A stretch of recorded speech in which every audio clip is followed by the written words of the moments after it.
Dalam pertemuan dengan Ketua Umum Partai Nasdem Surya Paloh, Presiden Jokowi bilang ingin menjadi jembatan bagi semua partai politik. Apa maknanya? Benarkah Jokowi tengah membujuk partai di luar koalisi pendukung Prabowo Gibran? Siapa saja yang akan diajak dan bersedia bergabung dan apa tujuan manuver ini? Kami diskusikan bersama dengan para narasumber. Bergabung saat ini Yandri Susanto, Wakil Ketua Umum Partai Amanat Nasional, kemudian pengamat politik Ujang Komarudin, dan kami masih menantikan kehadiran dari Wakil Sekjen Partai Kebangkitan Bangsa Saiful Huda. Selamat sore semuanya, apa kabar? Selamat sore, assalamualaikum. Terima kasih sudah bergabung bersama kami. Mas Yandri, dibilang Presiden akan jadi jembatan buat semua. Apa maknanya? Apakah ini bisa dimaknai bahwa tujuannya untuk memuluskan masa transisi pemerintahan ke periodenya Prabowo Gibran nanti? Ya, kita pertama bersyukur pemilu ini kan berjalan damai, lancar, kan tidak ada goncangan-goncangan yang tidak kita inginkan. Itu patut kita syukuri. Kemudian setelah pemilu sejatinya memang kita sesama anak bangsa, guyup kembali, rukun kembali.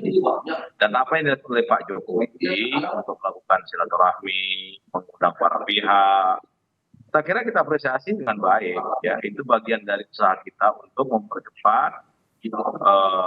Selama ini mungkin terjadi beda pendapat, kemudian ada gesekan, ada kemudian beda cara pandang, agak mungkin keras cara mencari suara, tapi kan itu sudah ditentukan oleh rakyat, ya kan? Tanggal 14 Februari kemarin, rakyat sudah memberikan keputusannya.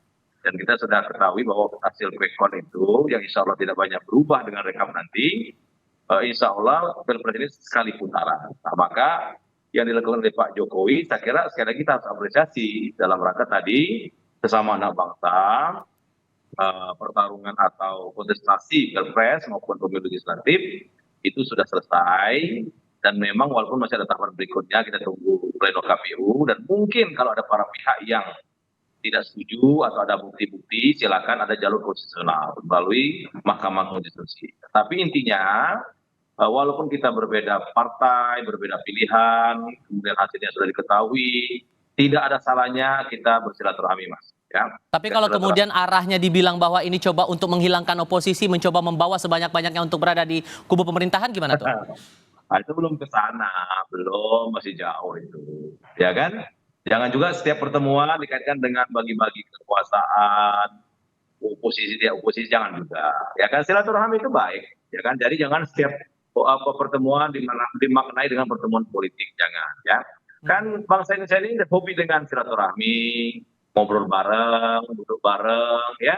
Jadi jangan segala sesuatu yang pertemuan para elit politik itu dikaitkan dengan kepentingan sesaat atau pembelahan kepentingan, tidak. Ya, saya kira sekali lagi apa yang dilakukan oleh Pak Jokowi itu sebagai kepala negara maupun kepala pemerintahan, dan sudah banyak makan asam garam berpolitik Indonesia, saya kira kita harus beri hormatlah kepada Pak Jokowi yang sudah punya inisiatif untuk melakukan komunikasi bahkan silaturahmi secara langsung pada para elit negeri ini. Jadi, karena dibilang juga oleh Mas Anies tadi siang itu kalau ada pertemuan semacam ini hanya tontonan saja. Dari PKS bilang ini terlalu dini pertemuannya, hasil rekap juga masih terus berjalan. Itu gimana tuh? Cukup alasan tidak menurut Anda, Mas Andi?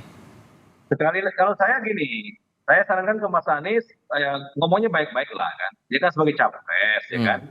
Rakyat sudah memilih, jadi ngomongnya menurut saya agak adem lah. Oke. Ya. Kalaupun nggak puas nanti kan ada jalur yang mesti bisa dilalui. Saya kira provokasi-provokasi atau ujaran-ujaran yang cenderung membelah akar rumput atau membelah anak bangsa, saya kira kita hindari lah. Oke. Ya. Oke. Jadi kalau puas ya nggak apa-apa, kan hak Pak Jokowi itu, Pak Surya Paloh kan hak dia, hak Pak Surya Paloh. Oke. Jadi ya menurut saya sejatinya Pak Anies mengapresiasi pertemuan itu. Oke. Bahwa hasilnya apa ya kita kan belum tahu. Oke, kalau gitu saya coba ke Pak Ujang kalau begitu memaknai politik. Oke, Pak Ujang, Anda memaknai upaya manuver dari Pak Jokowi ini untuk menjadi jembatan buat semua partai politik ini tujuannya arahnya kemana? Ya, saya sih melihat ya, mengamati secara dalam bahwa ya sejatinya ya apa yang dilakukan oleh Pak Jokowi ya tidak salah. Karena ingin kelihatannya mendorong koalisi di Prabowo Gibran, koalisi yang besar, yang gemuk, yang tambun, yang kuat. Kalau misalkan hanya bersandar pada 4 partai di koalisi Indonesia Maju, katakanlah ada Golkar, Gerindra, PAN dan Demokrat, itu belum cukup kuat kekuatannya di parlemen. Jadi butuh penambahan partai politik yang kalah untuk bisa bergabung. Nah, dalam konteks itu ya bisa jadi jembatan itu adalah jembatan komunikasi ya antara partai-partai yang kalah, salah satunya Nasdem, ya berkomunikasi dengan Prabowo maupun dengan Koalisi Indonesia Maju. Dan saya melihat sesuatu yang bagus. Tapi catatan saya begini, ya seandainya yang kalah itu mau bergabung atau akan bergabung, ya tentu itu hak mereka. Tetapi dalam konteks kita menjaga demokrasi, kita membutuhkan pemerintahan yang kuat. Artinya Pak Prabowo dan Mas Gibran pemerintahannya harus kuat. Tetapi di saat yang sama kita juga butuh oposisi yang tangguh dan kuat. Nah, problemnya di kita ini tidak banyak partai politik yang kuat daya tahannya menjadi partai oposisi. Ya mestinya yang kalah misalkan di kubu 01, 03 mestinya menggalang kekuatan menjadi partai oposisi. Tetapi saya tidak yakin. Dan saya meyakini, mohon maaf ya ini prediksi saya gitu, bahwa ya bertemunya Pak Surya Paloh dengan Pak Jokowi adalah bagian indikasi ya kelihatannya Nasdem ingin juga merapat kepada kekuasaan. Dan itu sesuatu yang alamiah saja, naluriah politisi, naluriah partai yang ketika membuat partai ingin berkuasa, dan itu posisi hal yang umum saja begitu. Walaupun kemudian secara angka-angkanya tidak ideal begitu antara pihak di kubu pemerintahan dengan kubu di oposisi, Pak Ujang. Ya sebenarnya gini, yang diperlukan kan check and balances. Ada kekuatan penyeimbang di luar partai pemerintah. Kan begini, di masa pemerintahan Pak Jokowi katakanlah 2 periode ini kan begitu kuat. Pak Jokowi ini pemerintahannya, bahkan terakhir PAN masuk itu bahkan sampai 80% lebih kekuatan di parlemen. Nah inilah yang membuat kekuatan oposisi menjadi lemah. Dan pendulum kekuatan oposisi itu bukan lagi di parlemen, bukan lagi ada di partai oposisi, bukan lagi di Demokrat maupun PKS ya. Tetapi ada pada rakyat, ada pada civil society, ada pada pengamat, ada para akademisi. Dan ini tentu sebuah demokrasi yang kurang sehat, oposisi non parlementer atau ekstra parlementer. Dan ini tidak baik. Kalau kita ingin membangun sebuah kekuatan oposisi, maka harus dihadirkan di parlemen. Nah, dalam konteks parlemen itu, maka mestinya yang kalah ya bukan berarti tidak boleh berkoalisi dengan pemerintah, tetapi yang bagus adalah bagaimana membangun kesolidan partai oposisi agar memang ada check and balances ke depan jalannya pemerintahan. Dan itu yang dibutuhkan oleh kita semua. Karena kekuasaan itu, apapun itu ya siapapun yang berkuasa, ya cenderung akan bisa disalahgunakan. Nah, untuk agar tidak bisa disalahgunakan ya pengawasan yang besar, pengawasan yang ketat, kontrol yang kuat dari partai oposisi menjadi penting. Maka pertanyaannya muncul lagi begini Pak Ujang, apakah kemudian upaya atau manuver Pak Jokowi ini memanggil pihak di luar kubunya Prabowo Gibran ini karena melihat porsi atau posisi di pendukung secara partai politik di parlemennya itu tidak cukup kuat begitu, atau ada hal lain sebetulnya? Tapi jawabnya nanti ya Pak Ujang, dan Mas Yandri tetap bersama kami lanjutkan diskusi usai jeda berikut. Melanjutkan pertanyaan saya sebelumnya Pak Ujang, apakah kemudian upaya atau manuver Jokowi ini untuk memastikan menguatkan posisi dari pemerintahan Prabowo Gibran nanti di segi parlementernya? Karena dirasa bahwa ini kayaknya nggak cukup kuat nih kalau hanya dari sekian banyak partai saja yang bisa memuluskan begitu pemerintahan ataupun juga program-program dari Prabowo Gibran ini. Gimana tuh Pak Ujang? Ya bisa jadi ya, karena kalau kita lihat komposisi pendukung Prabowo Gibran itu kan kalau diambil dari pendukung koalisi Pak Jokowi Pak Maruf Amin, itu ada 2 partai yang, bahkan 3 partai yang menyebar ya. Ada PDIP di 03, ada katakanlah Nasdem dan PKB di 01. Dan itu kan butuh penguat tersendiri dalam konteks pertama untuk mengamankan pemerintahan Pak Jokowi hingga Oktober 2024.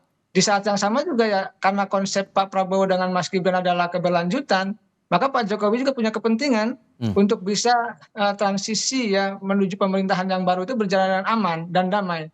Nah dalam konteks itu ya sejak awal mesti didesain, mesti diformat, mesti dirancang ya tadi komposisi kekuatan parlemen koalisi Prabowo Gibran, karena itu harus dilakukan jauh-jauh hari untuk memastikan janji kampanye, program-program, visi misi, platform maupun ide gagasan yang telah disampaikan dalam kampanye yang lalu betul-betul bisa diimplementasikan di parlemen. Karena kalau parlemennya dikuasai oleh katakanlah pihak oposisi, ini rawan kebijakan-kebijakannya tidak akan berjalan gitu, tidak akan mulus, dan itu menjadi persoalan.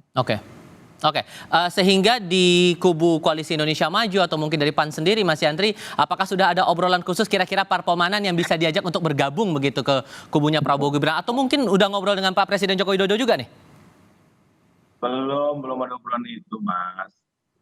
Kalau masalah siapa yang diajak, siapa yang enggak, itu kan bukan ranahnya PAN juga. Itu kan tergantung Pak Prabowo sebagai presiden terpilih dan Mas Gibran sebagai wapres terpilih, kan termasuk Pak Jokowi. Ya kalau PAN insya Allah juga diajak untuk ngobrol, kami siap. Tapi sampai sekarang belum. Tapi intinya begini, kalau masalah komposisi di parlemen, kita juga belum tahu berapa kursi dari Koalisi Indonesia Maju ya. Walaupun mungkin sekarang secara elektoral vote itu belum sampai 50%, tapi bisa jadi komposisi suara untuk kursi bisa lebih, Bang Ujang. Belum tentu juga di bawah 50%, belum tentu. Maka kita tunggulah ya. Tapi sekali lagi, jeda waktu yang agak panjang menuju pelantikan presiden tanggal 20 Oktober, saya kira komunikasi itu baik-baik saja dengan siapapun. Boleh kita berbeda pendapat, boleh kita berbeda partai, boleh kita berbeda pandangan, boleh. Tapi ngobrol, diskusi, duduk bareng penting ya. Ini kan bangsa kita, negara kita, kan rakyat kita. Jadi saya kira sekali lagi para pihak yang mau berdiskusi, mau ketemu, termasuk Pak Jokowi mau menjembatani, saya kira kita harus apresiasi. Jangan a priori dengan silaturahmi, kan? Bangsa ini nggak bisa kalau kita bangun sendiri, nggak bisa. Tapi bahwa persoalan siapa yang mau diajak ke dalam, bukan ranahnya PAN ya, bukan wilayah kami. Tapi kami sekali lagi kalau nanti Pak Prabowo ngajak diskusi dengan para pihak yang tidak maju, kan kami apresiasi. Pak Jokowi mengundang siapapun, kami apresiasi. Ya tidak ada yang negatif pertemuan itu. Ya jadi jangan kita sampai terlalu suzon, harusnya berhusnuzon, berprasangka baik. Sekali lagi kontestasi Pilpres dan Pileg ini sudah selesai ya. Jangan lagi kita bawa ke arah yang perseteruan yang tidak ada ujungnya. Kita perlu untuk bersatu kembali, guyup kembali. Karena bangsa ini besar, rakyat kita sangat banyak, persoalan banyak. Harus kita sama-sama. Bahwa oposisi atau di luar pemerintah itu penting sebagai kontrol atau untuk mengingatkan kalau jalannya pemerintah kurang baik. Jadi sama-sama mulianya. Nah oleh karena itu jangan juga nanti dicibir. Kalau yang menang mengajak yang kalah bergabung juga dicibir. Kita hormati juga. Yang nggak mau kita hormati juga. Karena saya yakin semua kontestasi kemarin itu tujuannya satu, merah putih. Jadi udahlah kita insya Allah kalau kita sama-sama negeri ini akan menuju Indonesia Emas 2045 akan kita. Baik, Mas Yandri Susanto dari Partai Amanat Nasional, terima kasih. Pak Ujang Komarudin dari Al Azhar Indonesia juga terima kasih sudah berdiskusi bersama kami. Selamat sore semuanya.